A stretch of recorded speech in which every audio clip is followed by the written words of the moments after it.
Bonjour mes frères, bonjour mes sœurs. J'espère que vous allez bien. J'espère que chez vous à la maison tout se passe bien.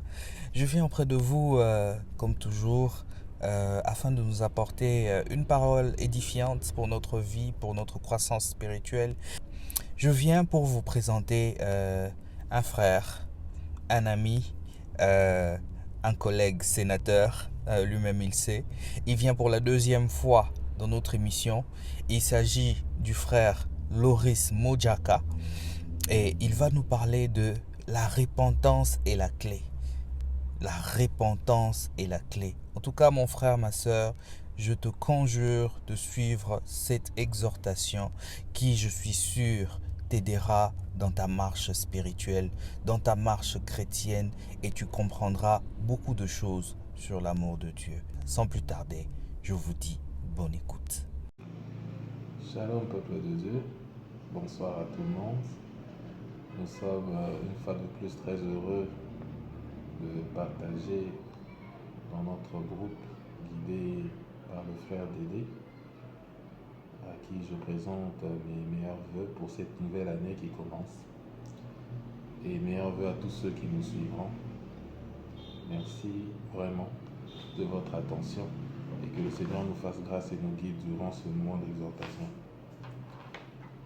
La dernière fois que nous avons eu l'occasion d'intervenir dans le cadre de cette émission, nous avons parlé de la croix où la justice et l'amour de Dieu se sont affermis et se sont manifestés pour le salut de l'humanité. Nous avons dit que sans la croix, nous ne sommes rien. Sans la croix, nous ne pouvons pas nous approcher du Seigneur, de notre Dieu.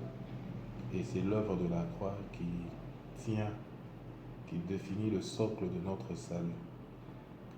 Et aujourd'hui, Dieu nous met à cœur de parler d'un autre sujet.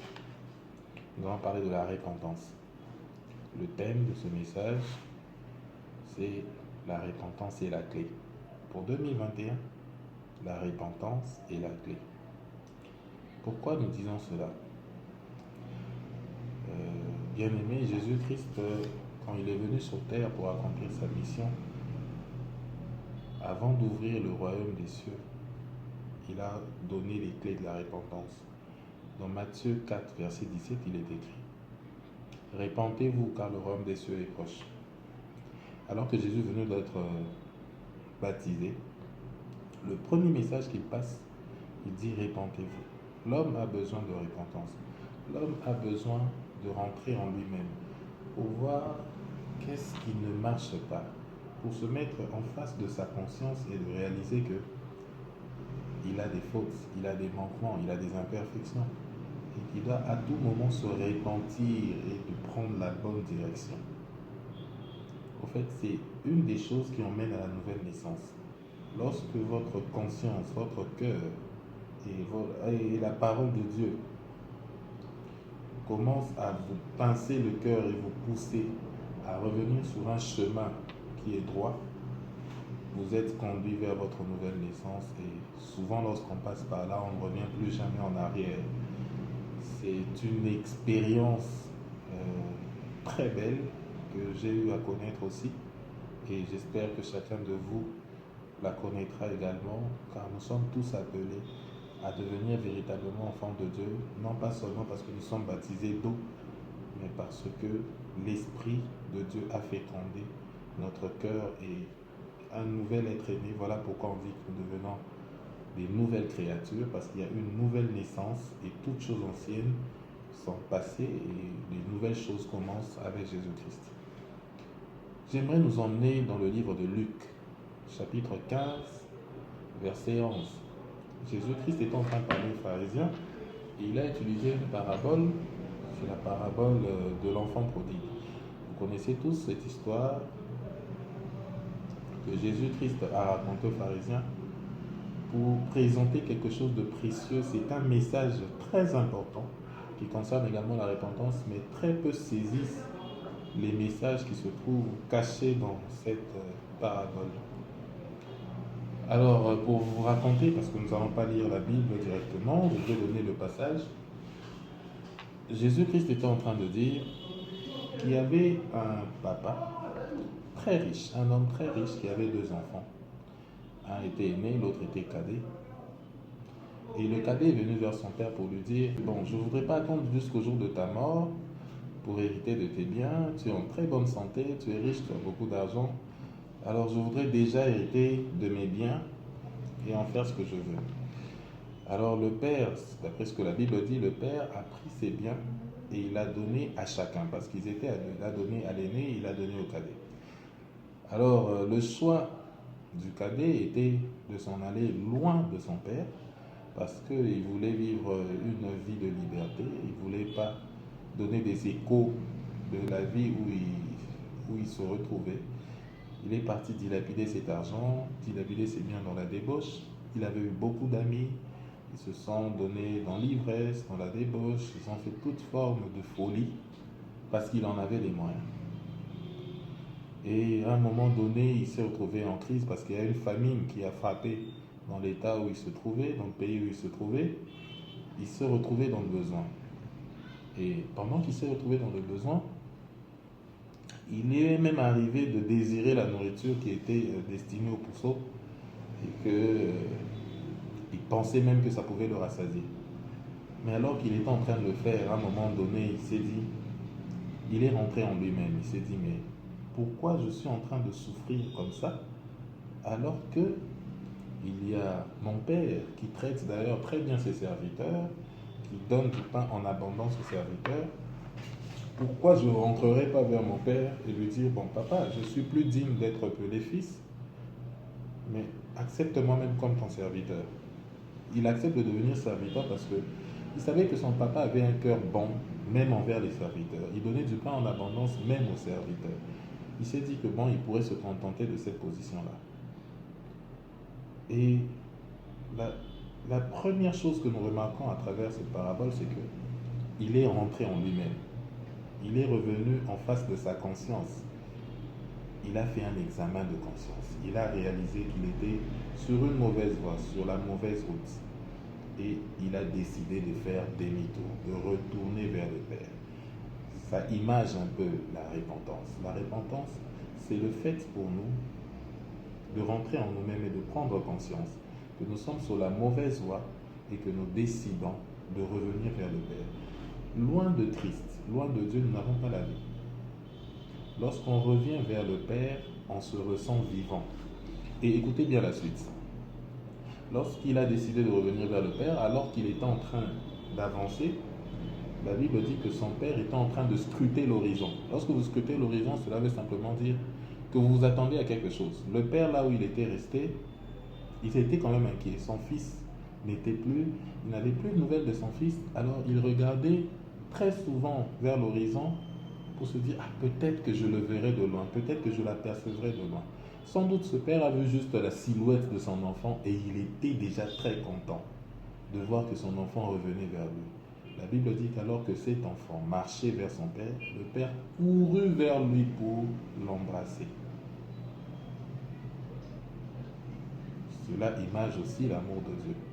Lorsque nous nous repentons, n'ayons pas peur du jugement, n'ayons pas peur de la condamnation. Ce sont des choses que Dieu ne regarde pas en premier. Dieu voit d'abord l'état de notre cœur. Parce que l'homme qui ne voit pas le cœur peut condamner. Mais Dieu qui peut voir le cœur, lui compatit. Il se dit, ah, cet enfant est revenu vers moi. Donc il s'est senti éloigné de moi. Il était mort.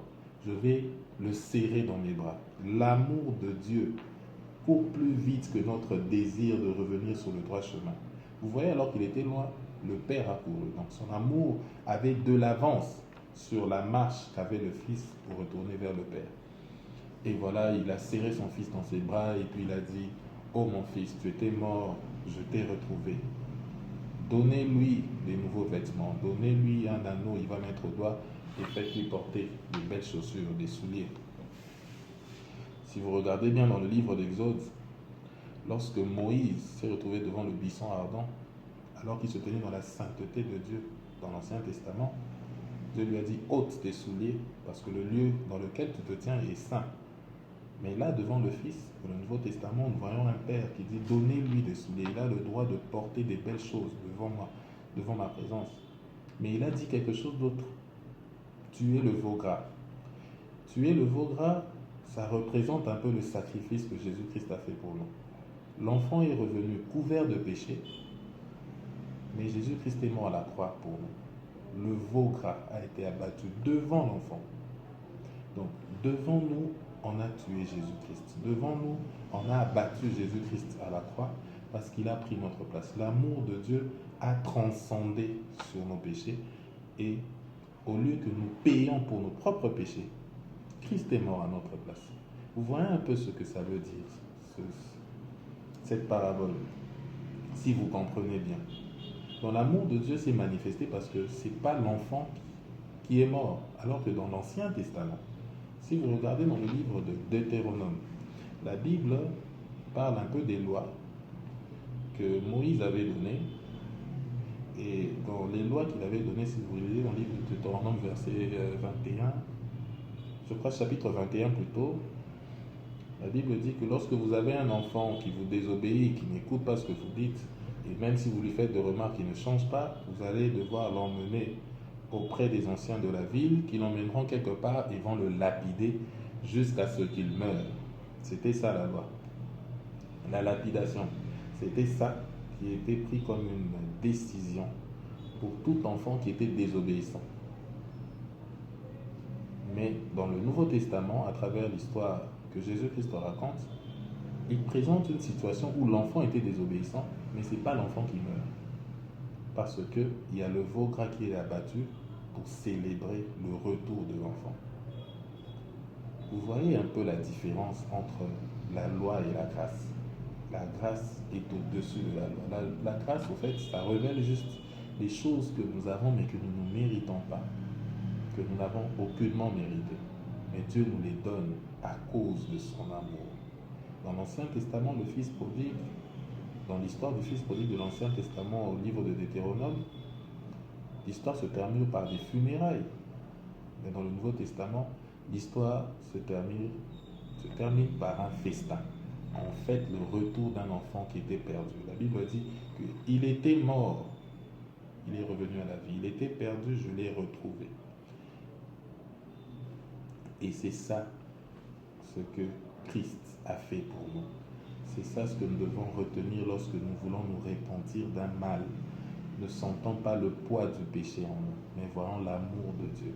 Voyons que Dieu s'est pourvu lui-même le sacrifice d'expiation, afin que nos péchés soient effacés, afin que nous soyons capables de nous tenir dans sa présence et dans sa sainteté.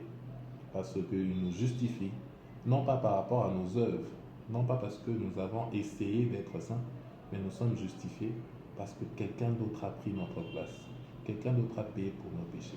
Alors à chaque fois que vous ressentez une certaine lourdeur pour vous dire bon, je suis trop sale pour me rapprocher de Dieu, je suis trop sale pour me repentir parce que j'ai commis tellement de crimes dans ma vie, sache bien que le jour où tu prendras la décision de te repentir et de suivre le Seigneur, ça sera une grande joie dans le ciel.